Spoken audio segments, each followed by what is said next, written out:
Intérieur de la France, 1880. Dans les villages isolés près des forêts de pins noirs, l'hiver n'était pas une saison, c'était une sentence. Quand la neige leur arrivait aux genoux, les paysans se réfugiaient chez eux, se taisaient et évitaient ceux qui venaient de l'extérieur. Mais il a fait le contraire. Tandis que tous les autres verrouillaient leurs portes et renforçaient leurs fenêtres en pierre, il pénétra dans la forêt. Il portait une pelle, une hache et une lampe. Pas un mot, personne. Ils ont dit que c'était une erreur, qu'il retrouverait son corps au printemps à la fonte des glaces. Mais il a continué à creuser, jour après jour. Le sol gelé résistait, le temps pressait, la neige s'épaississait. Il n'a demandé aucune aide. Il n'a rien cherché à prouver. Il a simplement continué son chemin. Un vieux pasteur a commenté « Quand le froid ne vous tue pas à l'extérieur, il vous tue à l'intérieur ». L'abri n'était pas seulement destiné à protéger de la neige. Il servait à protéger de tout ce qui l'avait précédé. Les villages perchés dans le massif central français en 1880 n'étaient pas seulement faits de pierre et d'argile. Ils étaient faits de silence, de suspicion et de tradition. Là-bas, chaque nom était connu. Chaque écart était remarqué. Des hommes naissaient, vivaient et mouraient au milieu des mêmes chants, au son des mêmes cloches, dans les mêmes tombeaux, au sein d'églises recouvertes de mousse. Aux abords du village de Saint-Benoît, là où les clôtures ne pouvaient plus retenir le vent, il apparut. Personne ne connaissait son nom. Il disait que ça arrivait dans des chariots rouillés qui sillonnaient la campagne comme des cicatrices sur une carte. Il portait sur le dos une couverture pliée, un sac à dos usé et des yeux qui ne demandaient pas la permission, seulement le passage. Dans la petite boutique, il essaya d'échanger une lame de couteau usée contre de l'huile de lampe et des céréales séchées. Le propriétaire des lieux regarda la poignée sculptée avec suspicion. Ça n'achètera pas l'hiver étranger. Personne n'a ri. Personne n'a offert son soutien. Il dormait sous un toit effondré parmi des ballots de paille humide et moisie. Tandis que les autres parlèrent de la neige qui allait tomber, il observait le vent bruisser dans les branches, écoutant le silence s'installer sur la terre. Il l'appelait le fouilleur, le fossoyeur, quand il pensait qu'il ne pouvait pas entendre. Il est venu mourir paisiblement dans la forêt, disait-il entre deux coupes de vin aigre et de pain rassis. Mais il continua, de plus en plus profondément. Il transportait des cordes, des pierres et des copeaux de bois. Il revenait couvert de terre. Un garçon l'a vu pousser des troncs d'arbres dans une vallée cachée. « Que fait-il »« Rien qui te regarde », répondit le père d'une voix tendue. L'hiver est arrivé avec le gel. Puis, un silence blanc. Les familles se sont enfermées chez elles. Les fours étaient allumés, la viande salée. Entre-temps, il disparut parmi les arbres, qui semblèrent l'engloutir tout entier. Il n'y avait pas de feu visible, ni de fumée, seules des empreintes de pas, qui se terminaient par des trous dans le sol. La vallée où il creusait n'avait pas de nom. Il se trouvait au-delà du dernier méandre du ruisseau gelé, un endroit que même les bergers évitaient après la tombée de la nuit. Les arbres étaient moins fournis, le vent, plus vif, mais le sol contenait quelque chose. Le premier matin, il arriva avec un pieu en fer improvisé. Il s'est écrasé sur le sol gelé, à plusieurs reprises. Le son était sec, métallique. Qu'un un nom du monde. Il répondit par le silence et l'insistance, sans escale. Il s'enveloppa les mains dans d'épais chiffons. Il utilisa des branches comme levier. Pendant que les villageois stockèrent du sel, il dépensait son énergie à creuser des trous. Il est en train de creuser sa propre tombe, a déclaré une femme à la boucherie. Ou bien il cache quelque chose de pire, murmura le forgeron.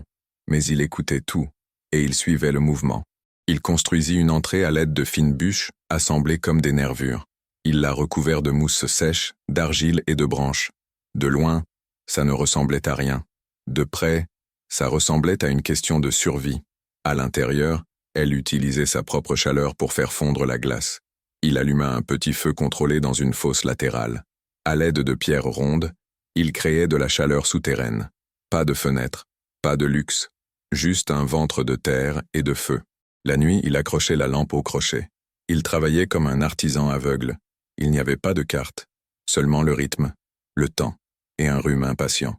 Au cours de la 3e semaine, la forêt a changé de couleur. Ce n'était pas seulement le vent, ni la neige, c'était l'odeur, humide, métallique, un avertissement silencieux. Le rocher gelé bloquait le passage. Le pieu a plié. La hache s'est cassée. Le bois cédait. La chaleur s'échappait. C'est parti. La glace l'a emporté, ont-ils dit. Mais un enfant a juré avoir vu une braise incandescente la nuit. C'est un véritable enfer de le faire sombrer, a raillé un autre. Il le savait. Si la structure s'effondrait, la mort serait un sommeil blanc. Il a improvisé. Il fabriquait du ciment avec de la résine de pin, du quartz et de l'argile. Il a construit une cheminée souterraine qui ne produisait pas de fumée. Lorsque le thermomètre invisible dans son corps afficha -30, il s'endormit. Pas en profondeur, mais je suis vivant. Le lendemain matin, l'entrée était presque entièrement ensevelie. Papa congelé. Il a dû la casser à main nue. La peau s'est déchirée. Le sang coulait jusqu'à l'entrée. Un renard observait la scène d'en haut. Au cours de la 4e semaine, il entendit un son différent. Ce n'était pas le vent, ni une branche. C'était un cri bref, un gémissement. Il trouva un faon, tremblant, seul, avec une patte cassée. La logique voulait que nous le laissions tranquille. Mais il ôta son manteau. Il porta l'animal, non par pitié, mais pour quelque chose d'innommable. Dans l'abri, il partageait sa chaleur avec un autre être. Il improvisa un lit de mousse. Il nettoya la plaie avec du charbon de bois dilué. Le chiot pleurait en silence. Lui aussi. La 2e nuit, le plafond s'est effondré. La chaleur a fait fondre la glace. La structure s'est effondrée. Le chiot s'est coincé. Il s'est réveillé en suffoquant. De la saleté dans la bouche. L'obscurité totale. Il s'est écorché la peau sur les branches. Il a poussé de tout son corps. Il a emmené l'animal. Le cœur du cerf battait, faiblement. Mais il battait. Il a renforcé la structure avec des pierres provenant de la rivière située au sud. Cela a pris des jours. Leurs mains avaient perdu toute couleur. Juste du mouvement. J'ai trouvé du sang qui sortait de la forêt. D'un animal? Je ne pense pas. Personne n'est allé voir. Il ne reviendrait pas. Et le froid ne fit que s'intensifier. La 5e semaine, le ciel s'est obscurci. Le vent a tourné. Les oiseaux ont disparu. La forêt se tut. Il le savait. Pas pour les actualités. Mais à en juger par l'odeur de la neige, épaisse, dense, c'était une tempête de neige. Dans les villages français, lorsque la neige bloquait les portes et réduisait le son des cloches, les habitants calfeutraient leurs maisons avec de la boue et de vieux chiffons. Ils amassèrent les derniers restes de viande salée, prièrent près du feu et se coupèrent du monde. Mais il était à terre, en dessous. L'abri a tenu bon. À l'intérieur, la température était supportable. Le feu silencieux réchauffait les pierres, qui à leur tour réchauffèrent la boue. Le petit, désormais plus fort, se blottit contre le mur d'argile pressé. La 2e nuit de la tempête de neige, l'air s'est raréfié, non pas à cause d'une fuite, mais à cause de l'isolation. L'entrée était complètement enfouie. Alors, de l'intérieur, il a creusé, lentement, pour empêcher l'effondrement de la fragile toiture de rondins et d'argile gelée. Il utilisa un morceau d'os taillé en pointe comme pelle. Le temps a disparu. Je ne savais plus s'il faisait jour. Je ne savais pas si je respirais suffisamment. La lampe oscillait, lui aussi. Quelques heures plus tard, il entendit quelque chose. Un son, pas d'origine naturelle. Un battement, irrégulier, lointain. Comme si quelqu'un cherchait. Quelqu'un. Il grimpa prudemment. Il a dégagé la neige avec ses mains jusqu'à ce qu'il puisse respirer. Et alors il vit. Un enfant. Le même garçon du village. Perdu. Seul. Tremblant. À ses yeux, il n'y avait aucune surprise. Il y eut du soulagement et de la peur. Le garçon était incapable de parler. Lèvres gercées, visage blanc comme neige. Il l'a fait entrer. Il ferma précipitamment l'entrée.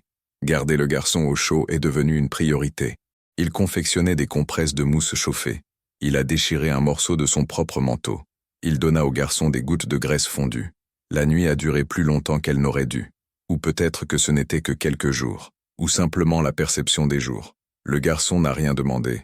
Elle restait là, immobile, le regard fixé sur le vide, tantôt sur le chiot, tantôt sur le plafond de terre.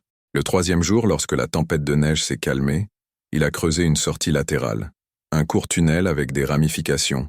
Il porta le garçon à l'étage sur ses épaules. Du sommet de la colline, on pouvait apercevoir la vallée blanche. Rien ne bougeait. Le village était submergé, cheminée cachée. Le garçon a pointé du doigt. Une cabane isolée et à moitié détruite. Il marcha avec le garçon jusqu'à la lisière du bois. Il n'a pas parlé, elle l'a simplement laissé partir. Il a d'abord placé le couteau à manche sculpté dans sa main, celui-là même que l'entrepôt avait refusé. Le garçon serra fermement le couteau. Il se retourna, et il courut. L'abri est resté solide. À l'intérieur, il ne reste plus que le petit. L'homme s'assit à l'entrée, couvert de neige jusqu'aux genoux. Le froid n'était plus l'ennemi. Cela faisait partie de la structure. 3 jours après la tempête de neige, la forêt a recommencé à respirer. Des poules perdues, une cloche au loin, une hache qui coupe du bois. Il avait déjà renforcé l'entrée avec des racines gelées et des pierres provenant de la rivière. Le chiot, désormais debout, prit le risque de faire quelques pas près de la sortie. Retour à la routine. Mais le silence intérieur de cet homme ne le quitta jamais. L'après-midi du 4e jour, il entendit des pas discrets, firmes. Il se leva lentement, hache à la main, au cas où, et il vit le père du garçon, celui qu'il avait ignoré au village, celui qui avait serré fort le bras de son fils. Maintenant, c'était là, sans manteau, vêtements déchirés, tête baissée. Il n'a rien dit. Il tendit simplement un sac en tissu. À l'intérieur, du pain noirci, des racines, une bouteille enveloppée de paille. L'homme a acquiescé. Il a posé le sac à côté de l'entrée. Il a disparu dans la terre. Il ferma la porte. Pas un mot n'a été prononcé. Mais tout était compris. Dans le village, l'histoire se déroula au rythme de l'hiver. Lent, mais précis. Le garçon parlait peu, mais il brandit le couteau avec une fierté contenue. « Il m'a sauvé la vie », avait-il déclaré un jour. Personne n'a répondu. Personne n'en doutait. Certains habitants ont commencé à observer la vallée. Personne ne s'est approché, non pas par peur, mais par respect. Au printemps, il laissait des provisions près d'une pierre marquée. Pas de billets, pas de nom. L'été suivant, un enfant a laissé une petite veste pliée près du sentier, comme si quelqu'un rendait l'appareil. Il n'est jamais venu au village. Il n'a jamais frappé à la porte. Mais lorsque l'incendie a détruit 3 maisons en une seule nuit, et que les seaux ont gelé, quelqu'un a éteint les flammes avec de la neige transportée sur des traîneaux. C'était lui, a dit une dame. Avez-vous vu? Elle a simplement souri. Le temps a passé. Avec le dégel sont apparues les traces. Sentiers effacés, arbres tombés. Mais quelque chose résistait. L'abri. Personne ne s'est trop approché. Mais tout le monde savait qu'il était toujours là. Le petit, déjà adulte, a été aperçu une fois en train de boire à la rivière au crépuscule. Il n'a pas pris la fuite lorsqu'on l'a aperçu. Mais il ne se laissait pas toucher non plus. Un enfant a juré avoir vu de la fumée sortir du sol. Un autre, son, un lent tapotement, comme un martèlement. Le vieux chasseur a dit « Ces sons ne viennent pas des mains, ils viennent du temps. » Il n'a pas seulement construit un abri, il a bâti une histoire. L'hiver suivant, quelque chose de nouveau est apparu à côté de l'église. Un petit abri d'urgence semi-enterré avec une cheminée intérieure, une entrée voûtée et des murs empisés. Personne n'a commenté l'origine de l'idée, mais tout le monde le savait. Le garçon a grandi. Il portait un couteau. Il sculpta des branches sèches. Il parlait peu, mais j'ai tout écouté. Un jour, en retraçant un ancien sentier, il aperçut une marque sur un arbre. 3 lignes verticales et une ligne horizontale qui les traverse. Ci-dessous, des pierres empilées. Sans nom, pas de croix. Le village a changé. Les gens ont commencé à laisser des choses en bordure de forêt. Des graines, des outils cassés, du pain emballé. Non par charité, mais par gratitude. Il ne s'est jamais présenté, mais son absence était une présence. Votre silence, votre voix. Certaines histoires ne sont jamais racontées. Ils sont enterrés. Sous la terre froide, entre les racines et la pierre, gisent des décisions que personne n'a vues. Des mains qui travaillaient sans public. Des vies qui ont sauvé d'autres personnes, sans savoir si elles resteraient dans les mémoires. En forêt, rien n'est urgent, mais tout est décisif. Et il existe des abris qui ne protègent pas contre le froid. Ils nous protègent de l'oubli. Si jamais quelqu'un creuse assez profondément, peut-être trouvera-t-il un plafond de branches, ou une pierre marquée, ou tout simplement le silence. Mais malgré tout, vous saurez, quelqu'un a résisté ici. Et ça a tout changé.